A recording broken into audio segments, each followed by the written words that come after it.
Well, it looks like Disney is trying to countersue back.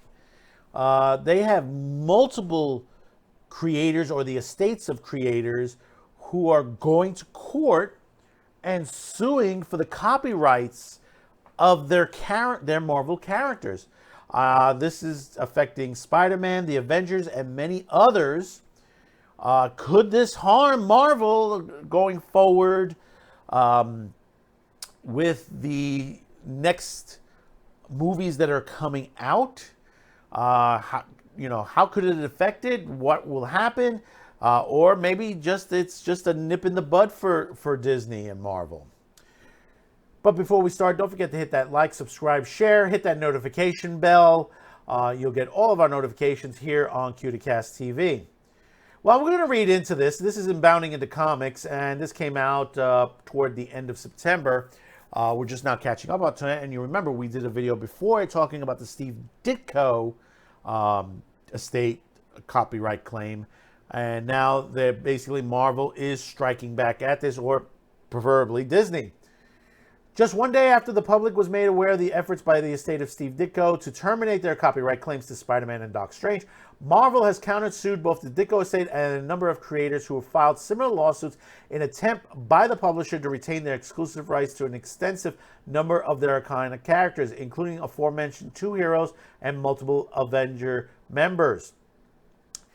As first reported by The Hollywood Reporter, who claimed to have viewed but did not make it public the freshly filed complaints made by attorney Dan Petrocelli on Marvel's behalf, this once renowned member of the comic books Big Two is seeking declaratory relief that these blockbuster characters are ineligible for copyright termination, as the works made for hire as a legal designation whose provisions would render the publisher as the sole owner of the characters.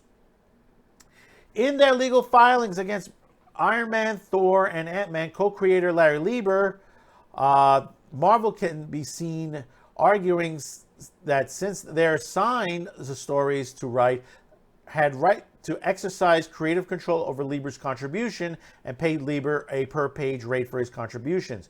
Any contribution made under their instance and expense render all respective contributions by a given creator as a work made for hire, thus rendering the copyright termination laws inapplicable. This is Disney, they're always trying to get out of these things. The publisher further assessed that these cases bear more than passing similarities to previous attempts made by estates of legendary creators Jack Kirby to terminate Marvel's copyrights over his various creations, including the Fantastic Four, Hulk, Spider-Man, Thor, and X-Men, which was in 2013. The Second Circuit Court of Appeals had determined held no water since Kirby had created the characters as a work made for hire. According to the United States Copyright Act of 1976, work made for hire is defined as a work prepared by an employee within the scope of his or her employment, or a work specifically ordered or commissioned for use as a contribution to a collective work, as a part of a motion picture or audiovisual work, or as a translation, or as a supplementary work, as a compilation, as an instructional text, as a test, as an answer material for a test, or an atlas, if the parties expressly agree in a written instrument signed by them that the work shall be considered a work for hire. Further, the USA Copyright Office adds that termination provisions are intended to protect authors and their heirs' unremunerative agreements by giving them an opportunity to share in a latter economic success of their works by allowing authors or their heirs during a particular period of times long after the original grant to regain the previous granted copy or copyrights.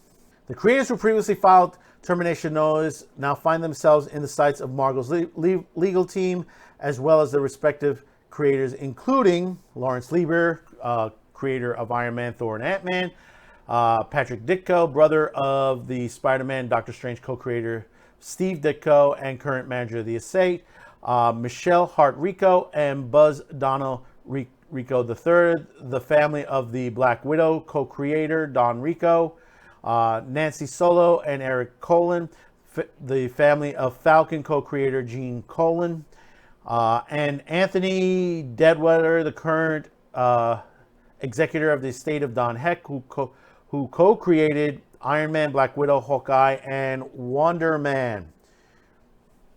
If unsuccessful in their efforts to define the contributions of the above creators as works for hire, Marvel will inevitably be forced to share some of the profits derived from said characters with the respective creators if they wish to continue using most of their first-string lineup heroes. However, a legal victory for Marvel will set both a worried precedent for copyright termination laws, but also provide Disney with further ammunition, continuing their fight against advancement of their characters into the public domain. Here, see, this is where the laws need to be changed.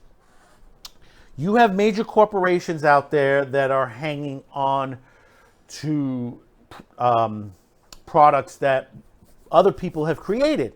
Now, you could say, yeah, work for hire, stuff like that. You go back to those days, and it was a different time period when it came to the comic book creators.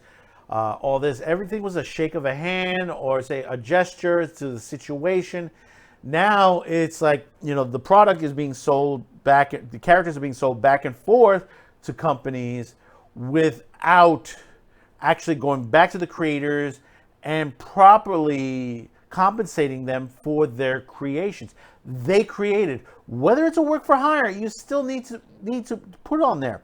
This is the same thing that happened with a lot of these old TV series and sitcoms that have been through the years. That, you know, when you're a sitcom actor today, you know, you get royalty checks. The people prior years ago, before the into the 80s, didn't realize that, you know, repeating the certain show or stuff like that, that they could make money off of it, and they have not received any compensation for that as well.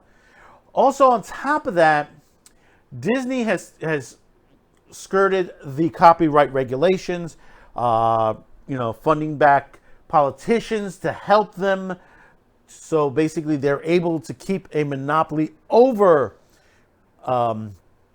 their characters, such as Mickey Mouse, which by now Mickey Mouse should have been in public domain. And, you know, a lot of people have said, you know, what can I do with if Mickey Mouse was in public domain? Do you know how much stuff you could do with Mickey Mouse if it was in public domain itself? A lot.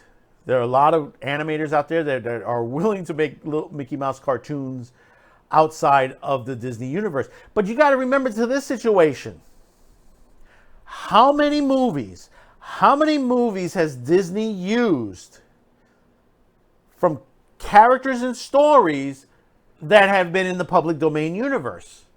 A lot. Pinocchio, Snow White, Cinderella. You know, you go on, on and on and on through the entire roster of the movies that Disney has created. Where did those characters originally come from? The public domain universe. How many vampire movies are out there? Dracula is on the public domain list. Frankenstein is on the public domain list.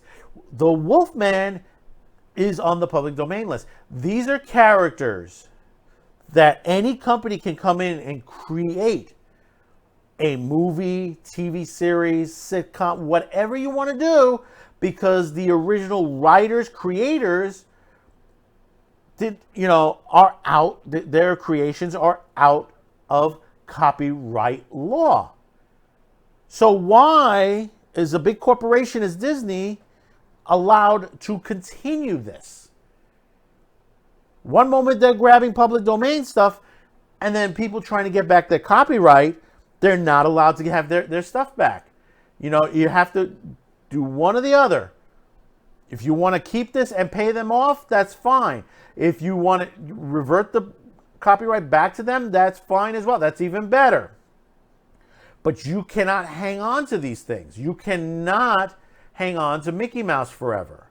As much as you want to say, hey, listen, that's part of our product on there, there are many other characters in history that basically have been put on the public domain listing. And listen, that's not the only lawsuits out there. You have the Predator lawsuit that's ongoing on here. I don't know if this creator is going to refile. The guy who did Muppet Babies had lost his lawsuit, but I know he's going to probably most likely refile, especially now with these new copyright lawsuits that are going on. So Marvel is doing their damn best, putting enough money into this. And like I said, where they're getting their money from, they can't pay their workers properly. And how many other actors out that are not been paid properly?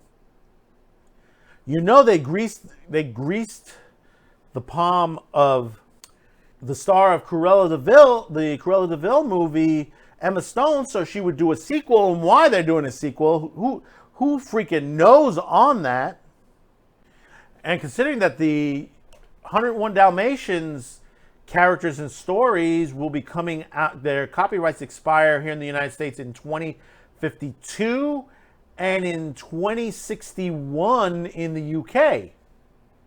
So you begin to wonder what's going to happen here. You know, I'm not a legal analyst. I am not, you know, I've dealt with some copyright paperwork out there, but not to the situation where, I've needed a lawyer to explain things to me, because basically copyright law is very confusing. I was hoping Nick Rekieta or one of the other lawyers have done a video at this point, and eventually probably they would, as this story is still growing. But you could also put to the perspective, what if Disney loses this? What will happen to the Marvel Universe, the MCU or MCU, if they lose most of these characters? You know, they'll have to go back to the drawing board, and I know that's what they're afraid of. They're afraid that most of these people, even though they'll get compensated, that they'll withdraw their products, which is only U.S. Now, note, it's only U.S. that this would hold for. This would not be in the UK. They would have to separately sue in the United Kingdom and elsewhere. And basically, those laws are much more complex and much different than U.S. law. So basically, the rights, they could probably still continue, overseas as far as the characters, as they sell, Song of the South is available overseas, not available in the United States. And you wonder on that. So we'll have to monitor this continuously and see what will happen. Hopefully the estates and the people who worked on these credits get their due. This is also Disney, who hasn't paid a lot of the writers of the Star Wars universe as well, feeling that that was Fox's fault, not ours. We bought it into it, and we shouldn't deem the issues that happened with Fox. But no, you bought into the problems. You brought into the money, and you bought into the problems. So we reached this part of the video. Thank you for tuning in. Don't forget, every Friday night, 10 p.m. Eastern, 7 Pacific, is another edition of Saturday Pre-Flight, your trip back to the classics as we're doing our Halloween tributes. So do tune in. Until next time, thank you for tuning in, and bye-bye now.